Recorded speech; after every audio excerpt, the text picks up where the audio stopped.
I'm Marina Angel from Temple Law School, and this is an interview of Justice Ruth Bader Ginsburg for the AALS section on women in legal education.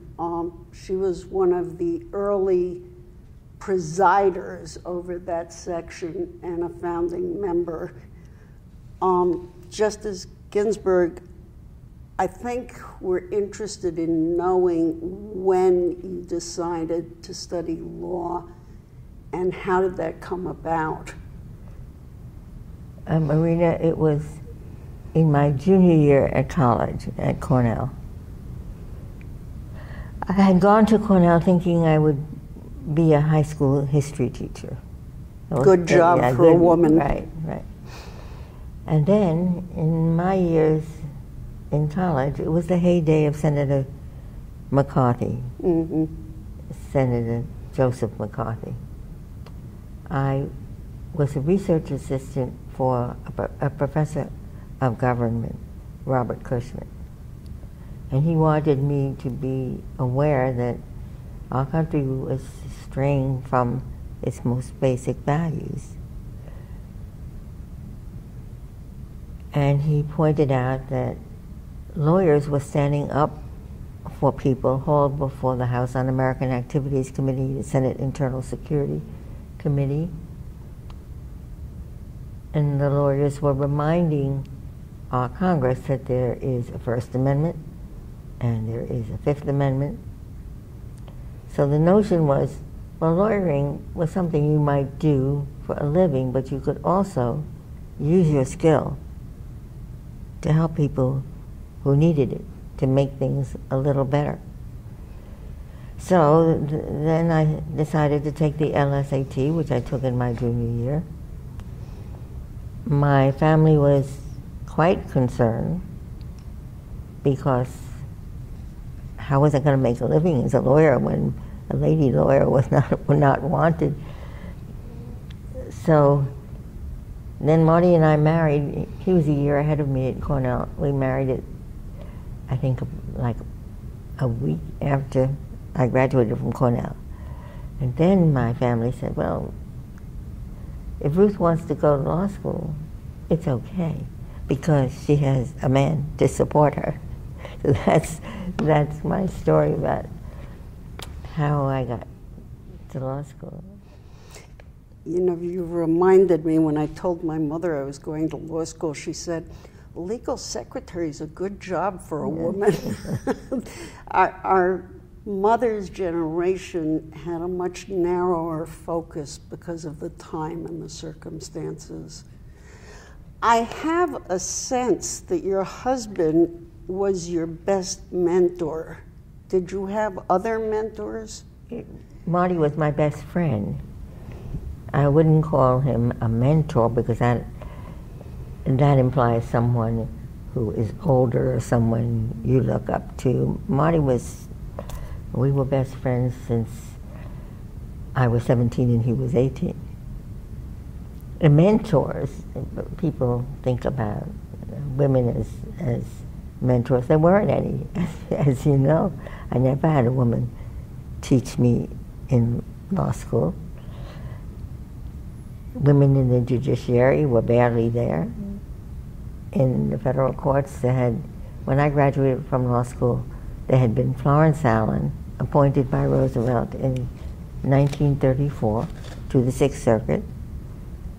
And when she retired, there were none until '68, when Shirley Hofstadter was appointed to the Ninth Circuit. So there were no models on the bench. There were precious few women at the bar. But I consider Professor Cushman, I mentioned him earlier, as a kind of a mentor, somebody who gave me the courage to believe that I could be a lawyer and thrive in the profession. Then there was the remarkable Dutchman at Columbia, Hans Smit, who hired me to write a book on Swedish civil procedure. But in the process, Hans encouraged me to think about becoming a law teacher. And as you know, across the country, there were maybe a dozen women on law faculties at that time. But Hans encouraged me to speak at various gatherings. I took over his civil procedure class for a week. And that's as close to mentors that I could think of. Was he at Columbia when you finally arrived as a faculty member? Yes, and he was instrumental in persuading Columbia to hire me with tenure. I mean, 72, when I went to Columbia, was the year of the woman. Mm-hmm. Every law faculty in the country was looking for its woman. So Barbara Babcock went to Stanford in 72. I went to Columbia. And Harvard didn't want to be out there without its woman. So they took Elizabeth Owens, who had been a lecturer on a year-to-year contract. She was in the international tax program. And in one fell swoop, she went from year-to-year lecturer to full professor with tenure. You know, I remember the New York Times article announcing your appointment to the Columbia faculty, and the then Dean Michael Sovereign was bragging, "We got the best woman." And my reaction was, she graduated from Columbia. She taught across the river at Rutgers Newark for a long time, and you just discovered her? The truth is that the then Nixon Department of HEW, Office of Civil Rights, was going after universities, telling them, you are government contractors. Government contractors have to have affirmative action programs. You have to make a concerted effort to find women and members of minority groups to serve on your faculties. And you have to set goals and timetables. So that's what led all of these law schools suddenly to become interested in having a woman. The president of Columbia, when I was appointed to the law faculty, McGill, was asked by the student newspaper, well, what do you think about affirmative action? McGill answered, it's no mistake that the two appointments to the law faculty this year are an African-American man and a woman. And I was asked, what do you think of that comment? And I said, it is no mistake that in all of Columbia's history, there has never been a tenured woman on the law faculty. So that's how I began it at Columbia. It must have been lonely being one of the few women students in law school and then one of the few teachers. How did you maintain contact with other women? There were 9 women in my class at Harvard, so with over 500 in the class. There were more at Columbia. There were 12 at Columbia. Well, I started law school when my daughter was 14 months, so my life was rather fully packed. And so I wasn't looking for social relations. I studied very hard. I was in school from, say, 8 to 4, but 4, that's when the babysitter left, and so that was children's hour. So my life was not lonely, it was occupied with this child, and I attribute my success in law school in part to having that kind of day. I wasn't consumed by the law, by the study of law, the way some of my classmates were. There was a break in the day. There was Jane's time, my daughter's time. And I think that each part of my life provided respite from the other. After children's time, I was glad to go back to the books, and 4 o'clock in the afternoon was time to close the books. So I didn't feel loneliness there. And when I was teaching at Rutgers from 63 to 72, I noticed very quickly that the faculty was divided into the legal scholars and the empiricists, and I thought, you can't align yourself with either side of this. You better be a loner, which I was at my time. At most of my time at Rutgers, until the women's movement came alive. And then I had lots of colleagues, women who were fired up by the possibility of making a change in the way things were. You also had, I believe, your son while you were teaching. Was that at Rutgers? Yes. James was born in 1965, and then I was on a year-to-year contract. I was fearful that if I disclosed my pregnancy, my contract would not be renewed. So James conveniently was born in September. That meant I could get through the spring semester by wearing my mother-in-law's clothes. She was one size larger. And then when the contract was renewed, and I said farewell to my colleagues for the summer, I said, when I come back, there'll be one more in my family. I was going to say, didn't they notice you were pregnant, but you actually covered up very well. Was your early activity with the Committee on Women of the ALS and now the section, was that partly to interact with other women teachers? Yes, it was. The first chair of the committee was Freddie Lombard from Wayne State. Very first chair was a man, Dan Collins from NYU. Oh, right. Yes, you're right. The ALS leadership couldn't think of any women, so they appointed Dan, who was a wonderful guy, but he was smart enough to figure out you needed some women. So then Freddie was the next. And we had several missions, but the first one was to require every law school to admit women. There was one law school, Washington and Lee, that didn't. And the truth was the law faculty wanted to admit women, but they were part of an all-male university.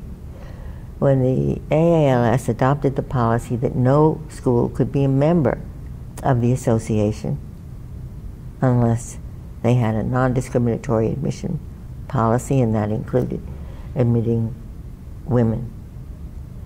So that was the first effort, and I remember feeling so exhilarated when we made this proposal and it was overwhelmingly adopted.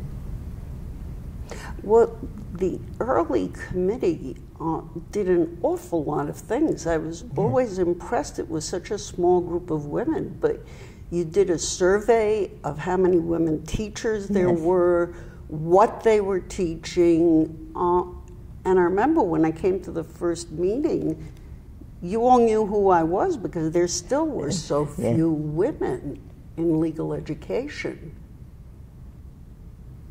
Yes, Herma Hilke is writing a book about the women who were on law faculties before 1963, which is the year she was appointed to Berkeley. And that should come out sometime in the next couple of years. She was one of the foremothers too. I know you had trouble finding a job when you graduated. You finally did get a clerkship, but there were conditions on it? Well, happened this way. Jerry Gunther, who was my teacher at Columbia, he was at Columbia before he moved to Stanford. Oh, I should have listed him as a mentor because he certainly was. He was in charge of getting clerkships for Columbia students, and he was determined to get a clerkship for me. So he contacted every judge in the Southern District of New York, every federal judge, and there were no takers. So Jerry went to Judge Palmieri, who was a Columbia graduate and always took Columbia clerks, and said, I have a deal you can't refuse.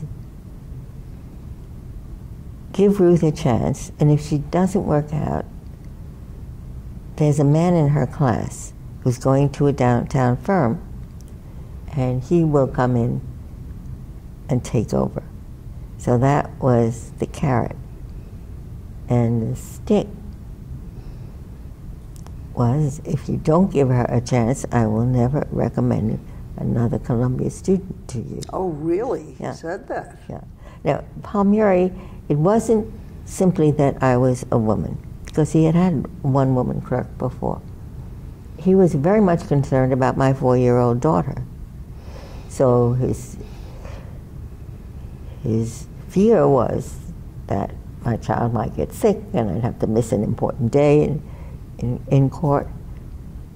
After I worked for Palmieri for 2 years, and he could tell people, she's always here when I need her, even on a Sunday. So the next job, I think for most women of my generation, it was getting the first job that was important. After that, once you got your foot in the door, you would do very well, and the next job was easier. I mean, Sandra Day O'Connor's story is she graduates top in her class from Stanford. No one will hire her. So she goes to a county attorney and says, I will work for you for free for 4 months. Then you decide whether you want to put me on the payroll. And of course, she was the best person in the office, and they put her on the payroll. But that was the reception. For women in those days, they really were not wanted at the bar. I don't know how many times when I was interviewing with firms, I heard, we had a woman lawyer once and she was dreadful. Yes, and how many men have you hired that didn't work out? Well, to me, it's exhilarating to see the change that has occurred. Yes, we have a way to go, but so much has changed for the better. Those initial hurdles have been overcome, but young women are still facing the difficulty of balancing a family and legal work. And you know that the large firms are demanding 2,500 billable hours a year, which is really incompatible with any kind of human life, but it's very difficult to try to have a family with that burden. Yes, it is, but there are signs of change. I had a wonderful law clerk a couple of years ago. When I engaged her, she had one child. By the time she got to me, she had two, both under the age of 3. She now has an arrangement with a New York firm. She does mostly appellate work, where she does a good deal of her work from home. And they made that accommodation for her. They were wise to do so because she is so good. But I was surprised that firms continue to demand your presence on the scene when there's no reason why you have to be in the office when you could do the same work from your computer at home. One of the problems they face, though, is you get kicked off partnership track if you're not there. Was she on partnership track? She will be. It was the same way with Brooksley Bourne, who was, well, she had many posts in the ABA, and she is a super lawyer. When she had her child, she said to Arnold and Porter, the firm she's working with, will you take me on part-time? They said yes, because she was so good and they didn't want to lose her. But they said, you'll never make partner if you work for part-time. Lo and behold, they found out that she did more part-time yes. than others did full-time, so she became a partner, part-time partner. Excellent. Now, you know, looking over your career, you've done it all. You've taught, you litigated very important cases. You were a circuit court judge, and you're now on the Supreme Court. Where do you feel you had the greatest influence? In which of those positions, or what influence did you have on each of them? My hope is that young women will be encouraged by my career, by the career of other women who stuck it out,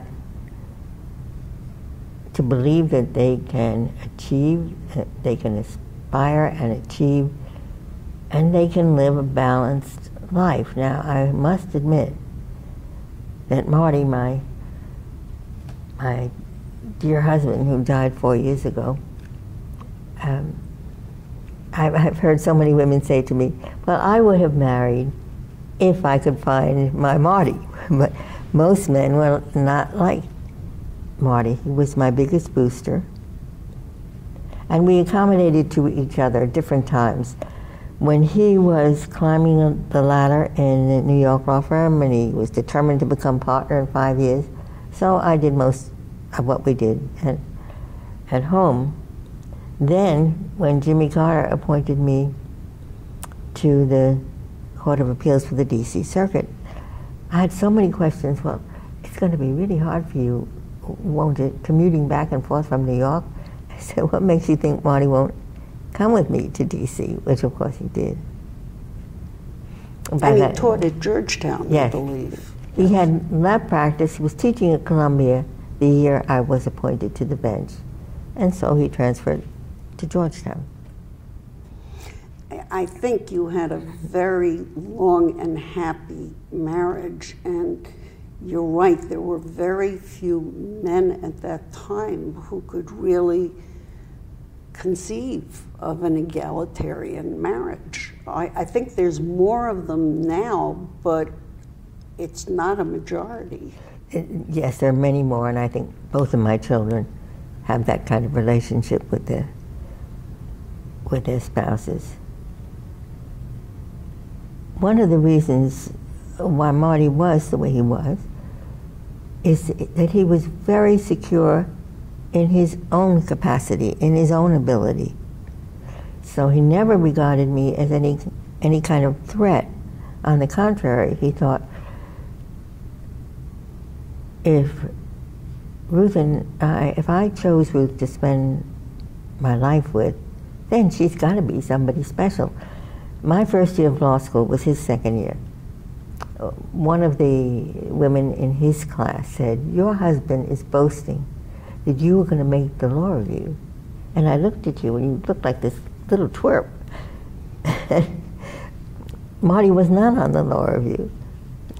But that's the way he was. And also, I just went down and bought his cookbook. I remember he was considered the best spouse to cook dinner for the members of the court and their spouses. Yes, the spouses met quarterly for lunches, and they rotated catering responsibility. Marty was by far the #1 pick to be co-caterer. And the book there are 2 pictures of the lunches at the court. Marty had a great sense of humor. and he was initiated into the Dennis Thatcher Society by John O'Connor. So what is the Dennis Thatcher Society? It means your wife has a job that in your heart of hearts you would really like to have. That's cute. I like that. Now, you also spent time litigating absolutely key cases. How did you do that at the same time that you were teaching and had a relatively young family? I was able to get by with very little sleep, that's one thing. But it was so enervating, these cases, and I considered myself fantastically lucky to have been around a lawyer on a law faculty when the courts were beginning to catch up to changes that had already occurred in society. So there were new complaints coming into the ACLU affiliate in New Jersey when I was on the Rutgers faculty. One category, pregnant school teachers who were required to take so-called maternity leave the moment they began to show, the 4th month or the 5th month. And this leave was without pay, and you had no guaranteed right to return. So women began to complain about that kind of thing. There was another category of complaints, blue-collar women, who tried to get health insurance coverage for their families from their employer. But family coverage was available only to male workers. It was thought that the woman, if she's working, she's a pin money earner, she needs coverage only for herself. Family coverage is for the man who is the true breadwinner. So women who noticed that they had a good health package where they worked, their spouses didn't, complain. And those were so the ACLU turned to me. I had been a volunteer lawyer for them. These were strange kind of complaints.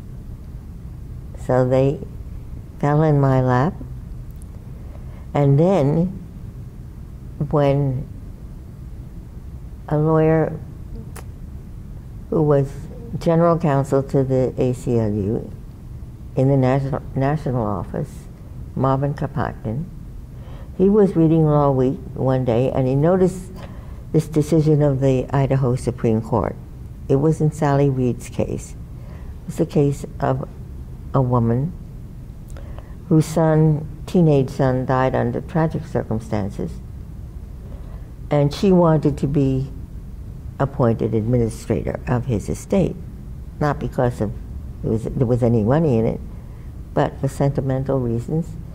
Her former husband, by then they were divorced, perhaps out of spite, applied for custody of the boy Sally had custody when the boy was of, quote, tender years. Then he belonged with his mother. But when he needed to be prepared for a man's world, so the family court judge thought, he should live with his father. Well, the boy was sorely depressed, and one day he took one of his father's miniguns and he killed himself. So Sally applied, and her husband, Cecil, applied a month or so later. So Sally thought she was first in time. She will be the administrator. The judge said, Sally, I have to follow the law.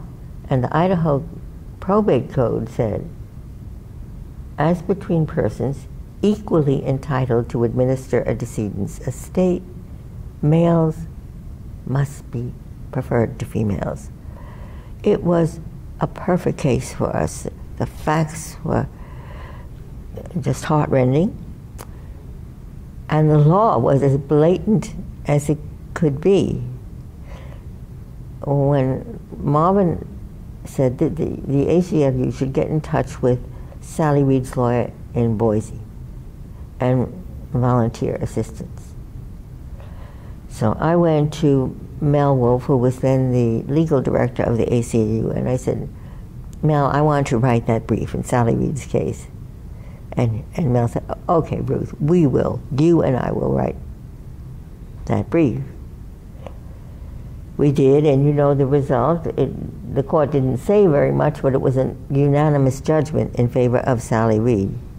And at that point, the ACLU decided that it should set up a women's rights project. That was in '72. The year I was starting at Columbia. I went to Mike Sovereign, who was then dean, and said, I'll take Columbia's offer, but I want to spend half my time launching this ACLU Women's Rights Project. And that's how it began. And we never had to manufacture cases. We never looked for test cases. The women were just coming.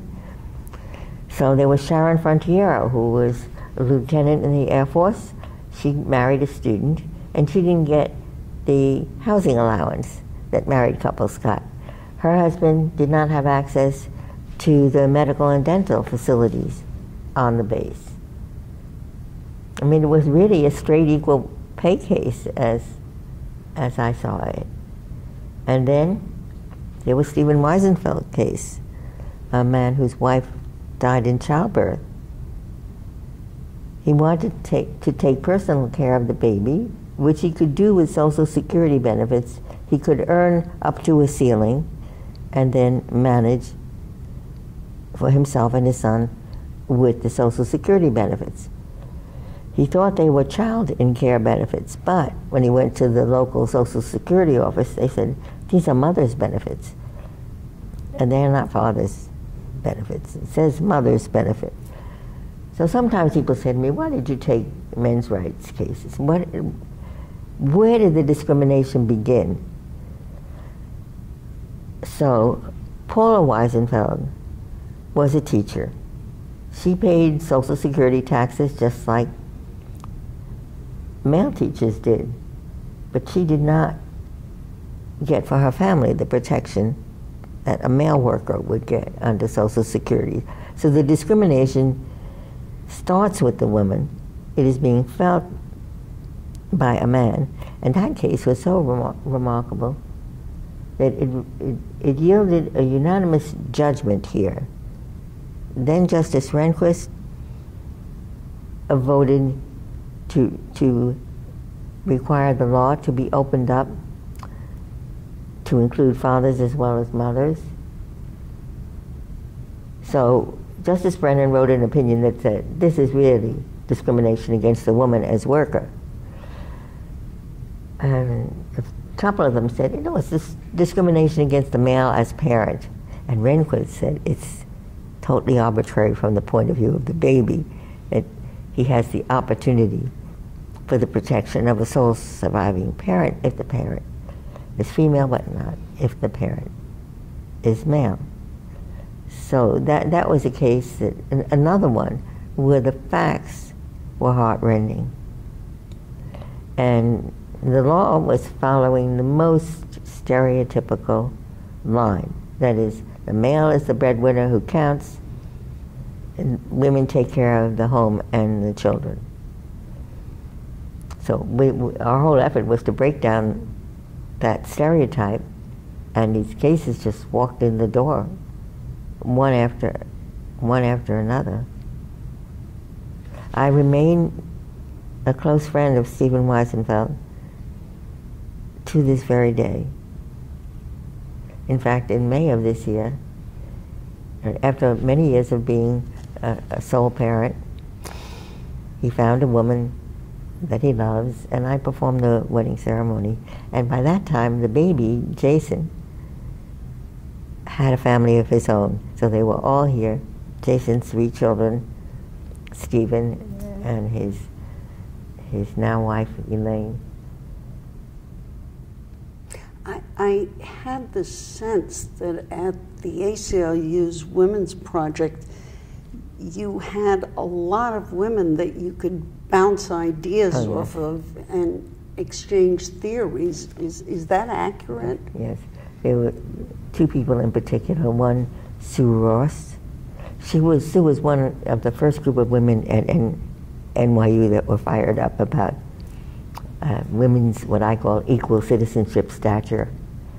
So Sue was at the project, and Kathleen Paradas.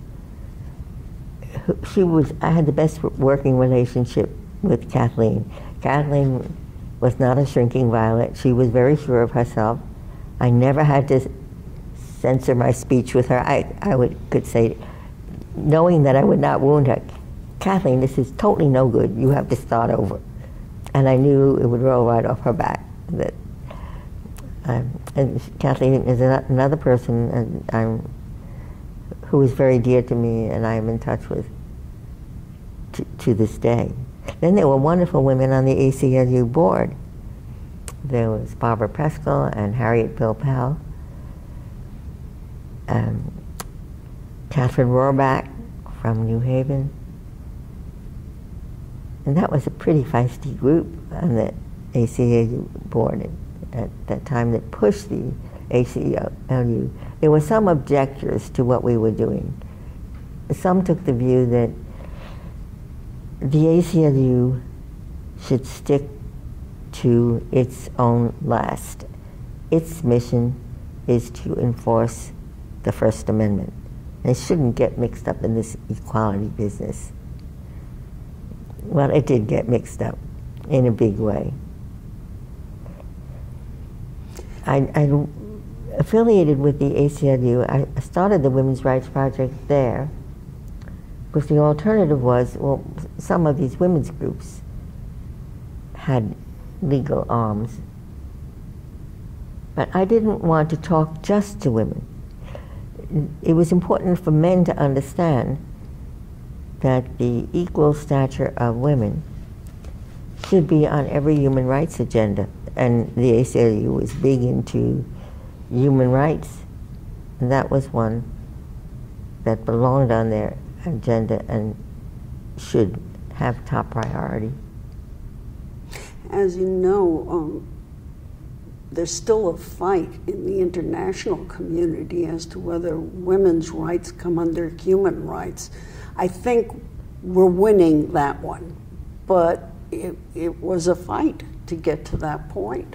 Yes, but I think the newest constitutions, say the Constitution of South Africa, that's an interesting constitution because instead of a Bill of Rights coming at the end and added later, their very first chapter is on human rights. And women's rights are right up there, including provisions for affirmative action. So if you were thinking about what belongs in the Constitution today, certainly you would have the equal citizenship stature of women and men. Yeah. Now, you now have two other women colleagues on the court, and I think that's probably a boost to you, but do you think you achieved more as a litigator or as a justice? It's an unfinished story. I have some more years. That's here. true. I thought that as a litigator, I had done just about what could be managed in the span of a decade. There were two projects. One was to get the laws changed. The state law books, the federal law books were riddled with these obsolete distinctions between men and women. So if you could get the legislature to change, that was fine. And if you couldn't, you could take cases and litigate them. By the end of the 70s, there were almost no explicit gender lines in the law. So that job was done. The harder job remained. And that is the discrimination that isn't explicit, that's subtle, that's often unconscious. I give the example of the symphony orchestra. As I was growing up, I never saw a woman except playing the harp in a symphony orchestra. Someone had the bright idea, let's lower a curtain between the auditioners and the person who was auditioning. And lo and behold, the auditioners were all mixed up. They could not tell the difference between a woman playing or a man playing, as they swore they could. Even one famous critic of the New York Times, Howard Taubman, boasted you could put a blindfold on him and he could tell whether it's a woman playing the piano or a man. They gave him the test and he failed miserably. But that simple device, even more. I was telling this story at a music festival, and a violinist came up to me and said, you left one thing out. Not only do we audition shoeless, do we audition behind the curtain, but we audition shoeless, so they won't hear a woman. Clip-clop of heels. That's interesting. Yeah. But there was a case where it wasn't venal discrimination, it was just unconscious.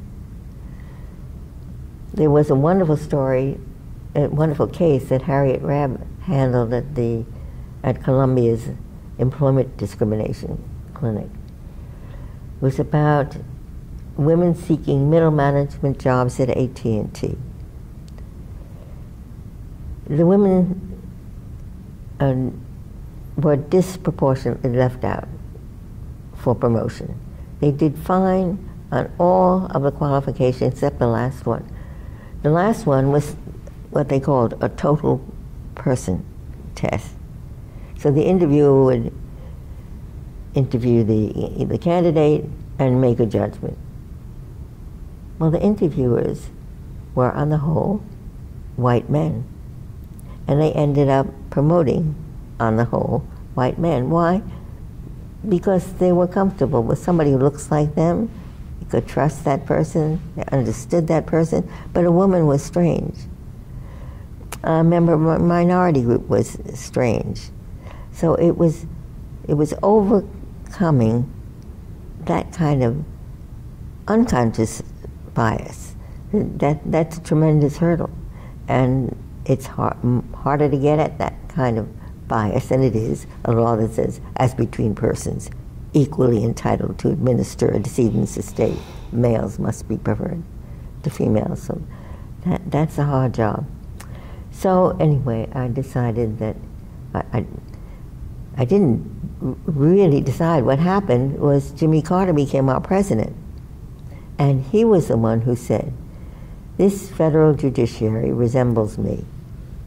But that's not how the people of the great United States look.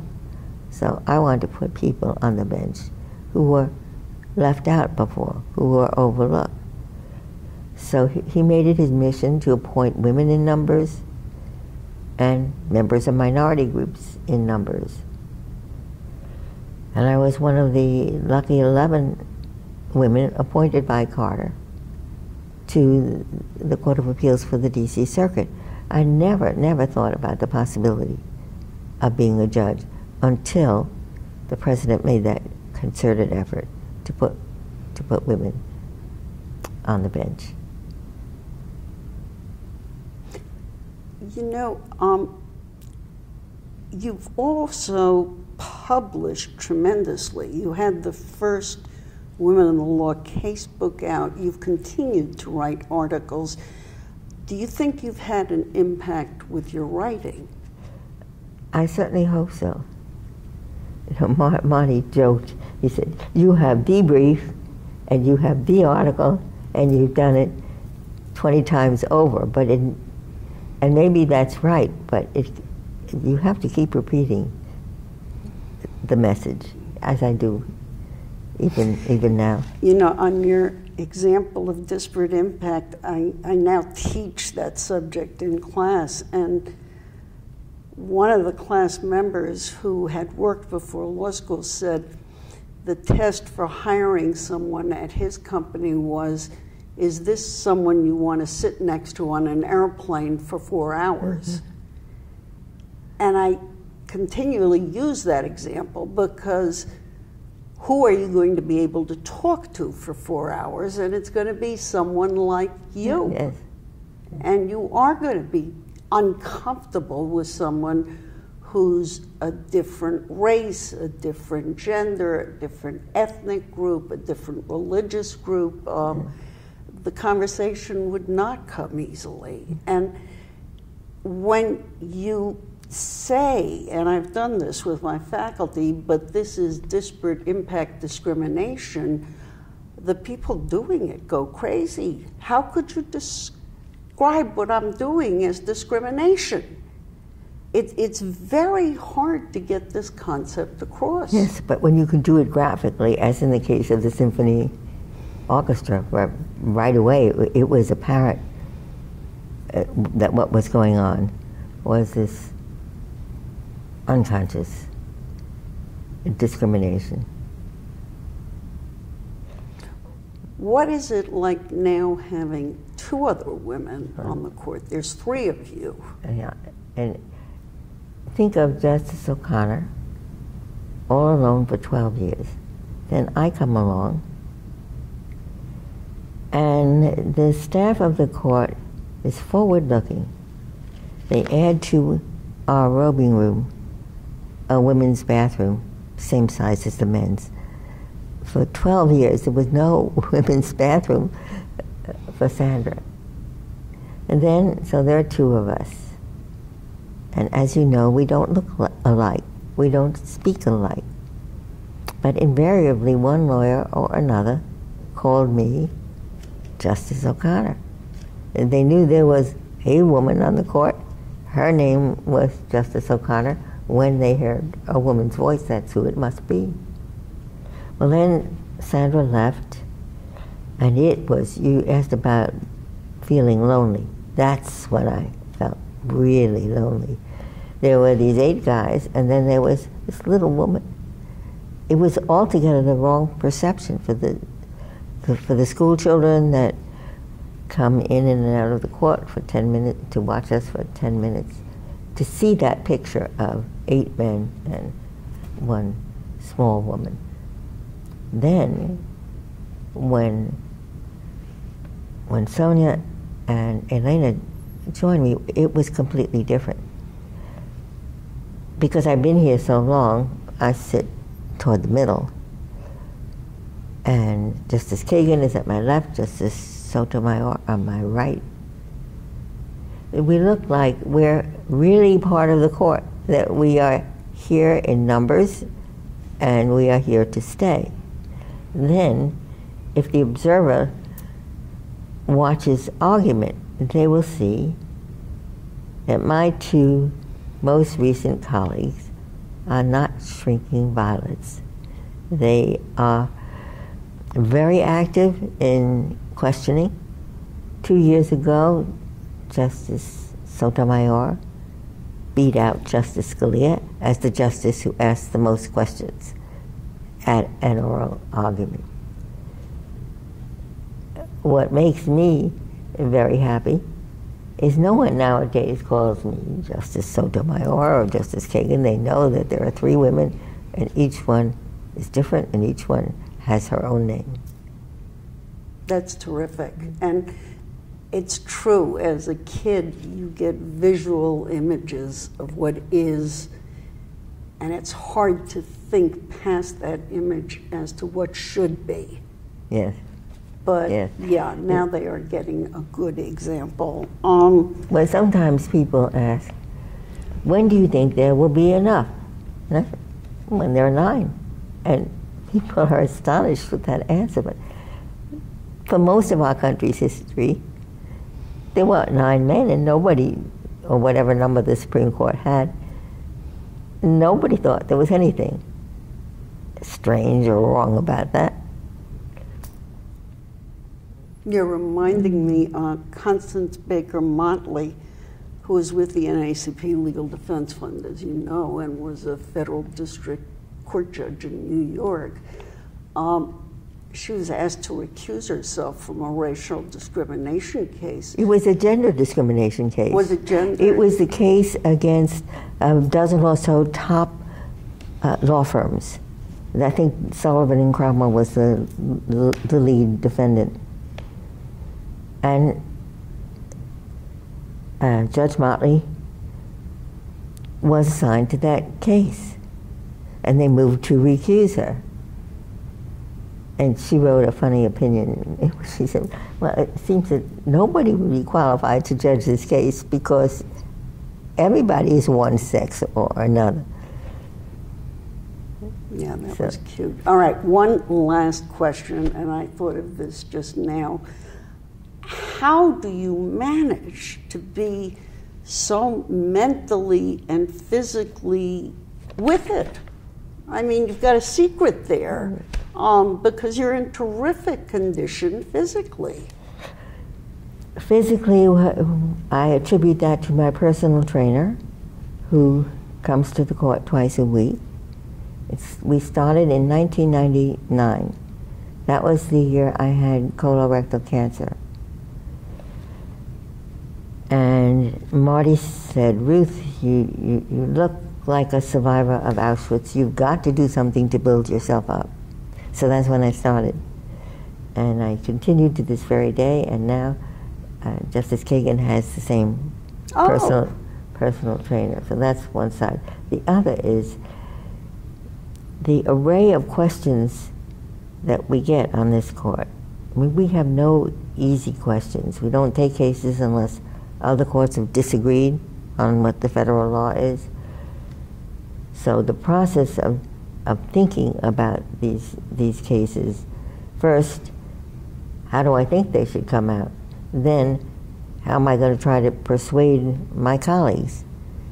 Your mind is constantly engaged. And I think that those two factors that I do, I have a physical fitness program, and that my mind is always engaged with these problems. So I have no time to think about myself and how I'm getting older, how much I miss Marty. It is in that sense. But the job is what saved me when I had 2 cancer bouts, first colorectal cancer, then pancreatic cancer 10 years later. And knowing that I had to read these briefs, draft this opinion, it just kept me going. Terrific. That's a good example for all of us. We've got to get physically fit and keep up the mental fitness too. Well, thank you very much, Justice Ginsburg. This was wonderful.